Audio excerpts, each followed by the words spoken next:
has come. Oh, my help has come. Oh, my help has come. Oh. It is not every fight you should fight. It is not everything you should react to. It's a sign of immaturity. Overlook. Marriage is a relationship between two forgivers. Overlook and forgive and stop reminding. Your husband says, what's happening? Why are you crying? Why are you crying? Say, don't you know today's date? What's today's date? He said, today is 25th of July. It is the 3rd anniversary of your adultery.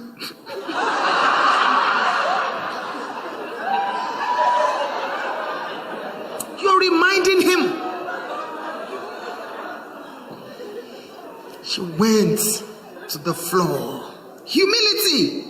Even if you don't kneel down to greet your husband every morning, give him the highest level of honor in your culture. There's no honor I will give to anybody on earth if I have not given it to my husband. Anybody. Spiritual leaders, secular leaders, it doesn't matter until I have given it to my husband. The way you treat your husband is the way people will help you treat him. Even if you call yourselves by your first name, when you get outside, hide it. Get a pet name for him. Baby, Arrow, sweetheart. And say, hey, come here, James.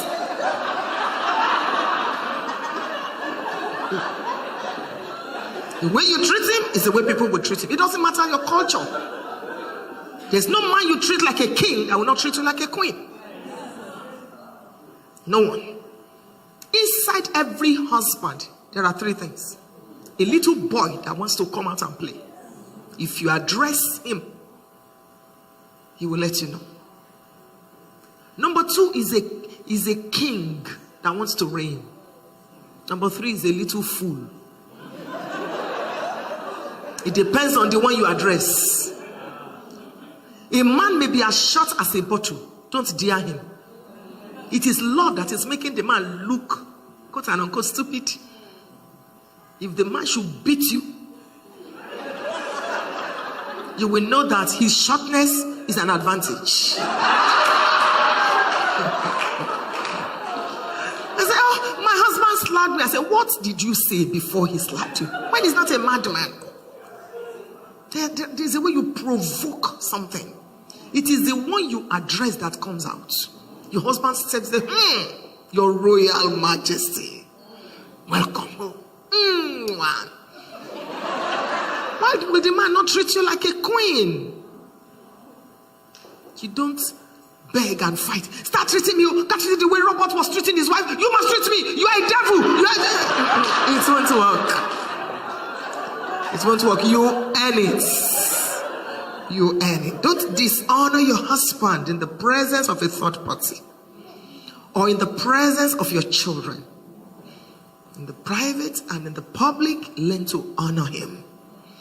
There is a level of blessing that comes into your life as a married woman if you know how to honor your husband. God has taken me around the world. I've been to places and I'm all tears. 2 weeks ago, I was flying from Nigeria to the US via Dubai. I was the only passenger in the first class. I laid prostrate.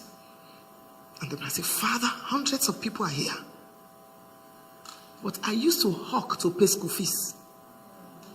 That's to let you know how poor my background is. Poor people will look at me and shake their heads and say, you are really poor. I pity you. And for Jehovah to have turned my life around that way, he deserves my praise. I've enjoyed blessings in my life. And sometimes my husband says to me, the reason why God is blessing you is because of me. I treat him special. And I want to leave that with you. Don't have Canadian marriage. Don't have African marriage. Don't have American marriage. Have Bible marriage. Bible marriage. If you know how to honor your husband, there is a level of blessing that comes into your life. Humility. She went down. Sometimes we need to come down in spite of our certificates and our pedigrees, in our background and everything, just to make peace in the marriage. A good husband is very scarce. If you have one, please keep him. He may not be perfect. He has his challenges. He has his fears. But don't use the weaknesses against him. When our marriage was very young, every time I was serving my husband food, I would pray over it. I will make sure saliva enters. After all, he kisses me. Felix Adejumo, you will love me till I see Jesus. Then I will serve the food. My husband will eat. Okay? Thank you, darling. I don't even know. I'm just loving you. I said, we thank God, sir. We thank God.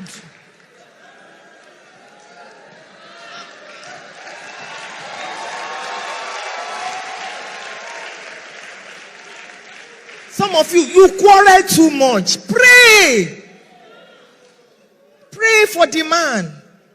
Pray over his shirt. Pray over his comb. Pray for your children. They say they don't understand mathematics. As you are getting a teacher, pray. Excuse me, please pray. Let's restore the fire on our altar. Every time I go to Israel, I buy the prayer shawl. Put it on my head. It's time to pray. I pray for my children. Pray. You can do it. You don't need to kneel down to pray. You don't need to kneel down. Reverend, can I have a few more minutes, please? Okay. Thank you. Pray and cover your children. Pray about their future. Your child is about to get married. Pray. Your bum go sit down for husband's house. No sister-in-law will frustrate you. Both-in-law mo fadura asi. Both-in-law mo fadura asi. Mo fọlọ́run ṣọ́ ẹ o mo fa. Before the wedding day you have you finish them in the place of prayer. What your small hand cannot manage, put it in the hand of the El Shaddai. Think now, small thing. 2 years after my daughter got married as a virgin, she didn't have a child. She came to me one day and said she was always seeing this particular relation in her dream who was sucking and all that. She said, Mommy, should we go and beg? I said, you are born again now. I know sometimes pressure comes. I said, you know what? I have been sleeping. I said, go back to your husband's house. Go and be sleeping with him. Let me fight on your behalf. I took it over. Then she got pregnant. When she was 4 months, my husband and I, we changed the ticket. When the dream was about coming back, sent her to Houston. The day she was going to deliver, I was in my quarter. Not nika now, quarter. What is makeup? Makeup. No makeup, oh. I sat at the entrance of the delivery room. I was pushing in the spirit realm. Oh, you will not die with this pregnancy. Everybody that is an agent of the devil, go and leave. Get out of that room. Get out of that room. Get out of that room. You will not be a victim of medical error. They say, come and I say, eat. Say this, I say, eat. My second daughter, she had a set of twins. And her mother-in-law is also very spiritual. We were both in the room. She was praying. I didn't know she was dying. When they brought the babies, baby A, baby B, 2 boys. I said, Lord, I thank you. I was still on the floor. Because I just felt something was wrong. Later, my daughter said to me that she was going. And the anesthetist, the doctor looked at, said, something is going on there. Something is going on there. And the anesthetist said, hold my hand. It was that hold my hand that brought her back. Because a mother was on the floor. Pray. Am I crediting the water. No. But you must do your best and now leave the rest with God. When her mother-in-law was saying, hey, I said, my daughter is still there. We cannot. Some of you have too many friends. One in Calabar, one in Wuse, one in this.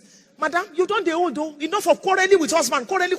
It is time to now enter into a season where you battle for your seat. He said, what I suffered, you will not suffer it. He said, nobody stays in husband's house. Not me. My case is different. Your mother raised you as a single parent. Your father died when you were young, and it was only your mother. And now the devil is trying to be funny with your husband. You pray. You notice some traits in your son-in-law's life. You pray. In some families, it is the wife that feeds the husband. How can your child be 30 and she's not married? Madam, let's start praying. This year, she will be married. You set your alarm, 2 a.m. You are awake. It doesn't matter what name you call me. You remove your dress. You are naked. Baba is sleeping. It doesn't matter. You are the mother. You lay on the floor. Father! Remove this chair. That was how I got my own. How can my child be married and not have a child? And that is one of the graces of God on my life. The devil wanted to attack. Some of you are snoring. If this is the only thing I can do here, wake up, madam. Daddies, wake up. Wake up. Have the number of children you can only afford to take care of.